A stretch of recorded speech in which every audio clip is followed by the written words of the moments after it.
అరే ఎలాగొందన్న అన్న నాకైతే ఇప్పుడైతే బట్టలు చింపుకోబడి రావణాసురుడు ఎలా కాలుస్తారు? ఒక్క నిమిషం ఆగానా మాట్లాడుతాడు ఒక నిమిషం ఆగురు ఎందుకు టెన్షన్ అవుతారు. మనము ఇప్పుడు చెప్పేది ఏం లేదు. దసరా దీపావళి మొత్తం డిసెంబర్ జనవరి సంక్రాంతి ఏమైందనా సంక్రాంతి దసరా తిరిపోయింది. ఒకటి విషయం, సుజిత్ సాంబవం నేను die-hard NTR fan. NTR tattoo చూడండి. సినిమా అయితే చింపేశాడు. బ్యాక్గ్రౌండ్ స్కోర్ అయితే తాట తీసేశాడు. అసలు తమను ఒక్కొక్క సీన్కి తమనే గుర్తొస్తుంటాడు మనకి. సుజిత్ అయితే ఫ్యాండమ్, ఆయన ఎంత డైహార్డ్ ఫ్యానో ఆయన చూపించుకోగలిగాడు, చూపించేశాడు. సినిమా అయితే next level. 11 years 12 years back అత్తారింటి దారి చూశాను.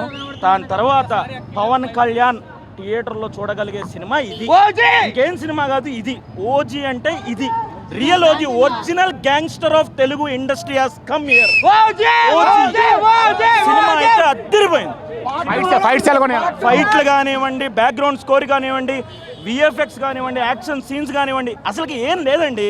ప్రతి ఒక్కటి అసలు లుక్కులు ఒక 10 సంవత్సరాల డికేడ్ నుంచి పవన్ కళ్యాణ్ దగ్గర లేని లుక్కులు ఈరోజు వచ్చాయి. ఎట్ట తీసుకొని వచ్చాడు అర్థం కావట్లే. అసలుకి జానీ మ్యూజిక్తో ఒక pre interval bang, pre climax bang వస్తుంది.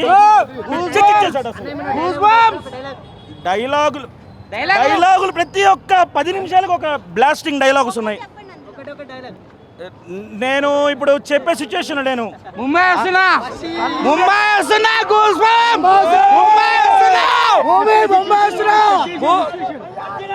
సినిమా అయితే చాలా బాగుంది. చాలా అంటే చాలా బాగుంది. ఇప్పటివరకు ఖచ్చితంగా దసరా విన్నర్ మాత్రం ఓజీ.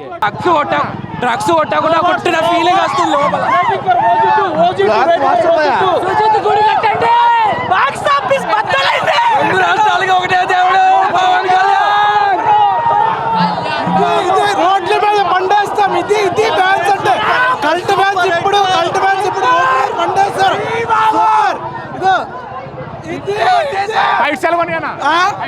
Excellent, extraordinary. మామూలు సుజిత్ చింపి పడేశాడు.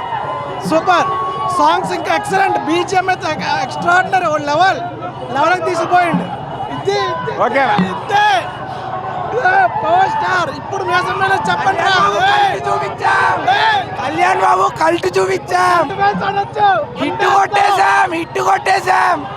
సాహో ఉంది.